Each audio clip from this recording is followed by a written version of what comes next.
उत्तर प्रदेश के एक छोटे से गांव कछारपुर में लोग दिन भर अपने कामों में लगे रहते थे। लेकिन रात होते ही एक भयावह सन्नाटा पूरे गांव पर छा जाता था।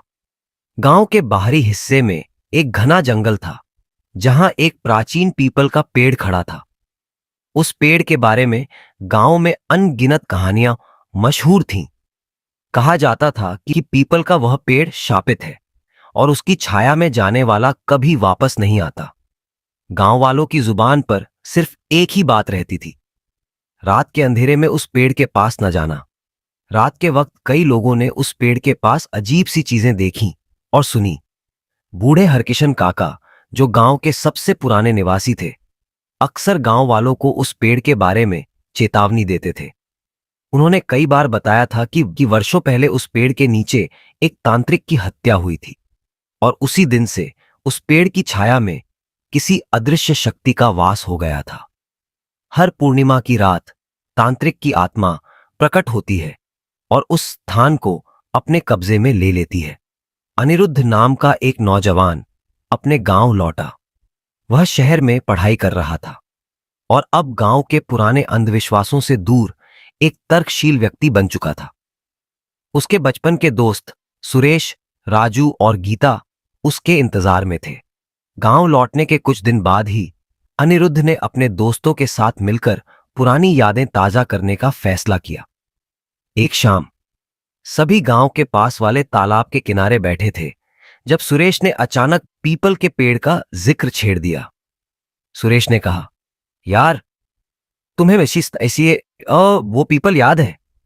लोग कहते थे कि वहां भूत है। मैंने सुना है कि पिछले साल 2 आदमी वहां गए थे, लेकिन फिर कभी वापस नहीं लौटे। राजू ने उसे बीच में टोकते हुए कहा, हां, लेकिन वो सब बातें झूठी हैं। शायद वो लोग कहीं भाग गए होंगे और गांव वाले बस ऐसी कहानियां बना रहे हैं। गीता, जो अब तक शांत बैठी थी, अचानक गंभीर हो गई। उसने धीरे से कहा, तुम्हें पता है, मेरी बुआ ने भी कुछ अजीब देखा था। वे कहती हैं कि उस पेड़ के पास से एक बार किसी औरत की चीखें सुनाई दी थीं, लेकिन जब वह नजदीक गईं तो कोई नहीं था। अनिरुद्ध, जो अब तक सबकी बातें ध्यान से सुन रहा था, हंसकर बोला, ये सब बेकार की बातें हैं। मुझे नहीं लगता कि किसी पेड़ में कोई आत्मा होती है। अगर तुम लोग चाहो तो आज रात चलते हैं उस पेड़ के पास, देखते हैं कि सच्चाई क्या है। भाग 3। अजीब घटनाओं की शुरुआत। रात का समय हो चुका था। चारों दोस्त गांव के बाहरी इलाके में स्थित उस रहस्यमयी पीपल के पेड़ की ओर निकल पड़े। जैसे जैसे वे पेड़ के करीब पहुंचते गए, हवा और भी ठंडी होती गई। आसपास का माहौल अजीब सा हो गया था और जैसे ही वे पेड़ के पास पहुंचे, वहां का सन्नाटा और घना हो गया। अब हर कदम पर उन्हें किसी अनदेखी शक्ति का एहसास हो रहा था। गीता ने एक अजीब सी घबराहट महसूस की। उसने कहा, मुझे ये जगह बिल्कुल भी सही नहीं लग रही। यहां कुछ है, कुछ बहुत बुरा।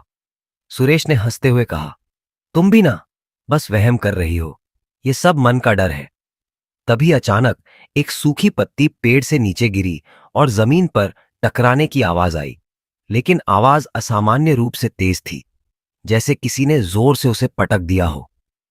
राजू ने अपनी टॉर्च निकाली और पेड़ के आसपास की जमीन पर रोशनी डाली। उसकी टॉर्च की रोशनी जमीन पर पड़ते ही उन्हें पेड़ की जड़ों में कुछ अजीब सा चमकता हुआ दिखा।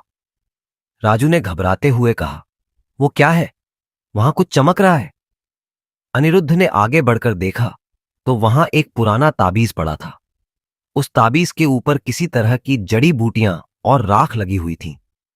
अनिरुद्ध ने ताबीज को उठाने की कोशिश की, लेकिन गीता ने तुरंत मना किया, उसे मत छुओ।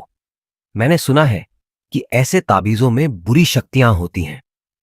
अनिरुद्ध ने उसकी बातों को नजरअंदाज करते हुए ताबीज को उठा लिया।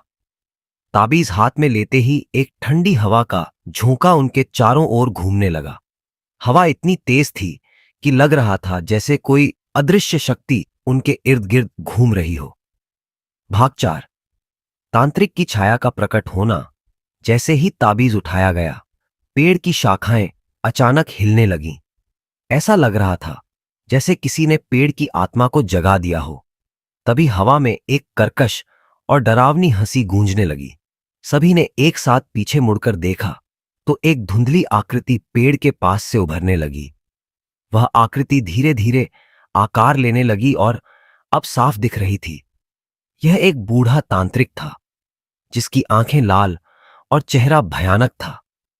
उसके पूरे शरीर से धूल मिट्टी गिर रही थी।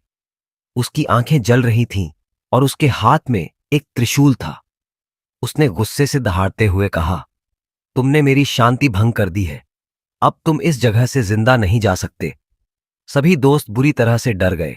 अनिरुद्ध ने साहस जुटाकर कहा, हम कुछ गलत नहीं करना चाहते थे। हम बस ये जानना चाहते थे कि यहां क्या हो रहा है। तांत्रिक की आत्मा ने जोर से ठहाका लगाते हुए कहा, यहां से कोई जिंदा नहीं जा सकता। जो भी इस जगह आता है वह मेरे श्राप का शिकार बनता है। अब तुम्हारी बारी है। गीता ने डरते हुए कहा, हमें यहां से तुरंत भागना होगा। यह आत्मा हमें खत्म कर देगी। लेकिन जब उन्होंने भागने की कोशिश की तो पेड़ की जड़ें अचानक जमीन से बाहर निकल आईं और उनके पैरों को जकड़ने लगीं। सभी दोस्त चीखने लगे, लेकिन कोई भी अपने पैरों को छुड़ा नहीं पा रहा था। तभी अनिरुद्ध की नजर पेड़ के तने पर पड़ी। तने पर कुछ लिखा हुआ था, जिसे उसने ध्यान से देखा। वह कुछ प्राचीन भाषा में लिखा हुआ मंत्र था। उसने गहरी सांस ली और कहा, यह वही मंत्र हो सकता है जिससे तांत्रिक की आत्मा को शांत किया जा सकता है। वह मंत्र बहुत जटिल था, लेकिन उनके पास कोई और विकल्प नहीं था। अनिरुद्ध ने जल्दी से मंत्र पढ़ना शुरू किया। जैसे जैसे वह मंत्र पढ़ता गया, तांत्रिक की आत्मा चिल्लाने लगी। उसकी चीखें तेज होती जा रही थीं।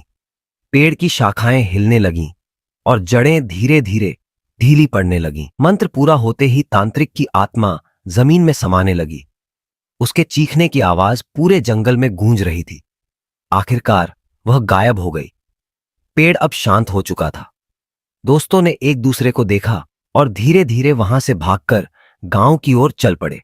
गांव पहुंचकर सभी ने राहत की सांस ली, लेकिन एक अजीब सा डर उनके मन में बैठ चुका था। क्या सचमुच वह तांत्रिक की आत्मा खत्म हो चुकी थी, या फिर वह फिर से वापस आने वाली थी?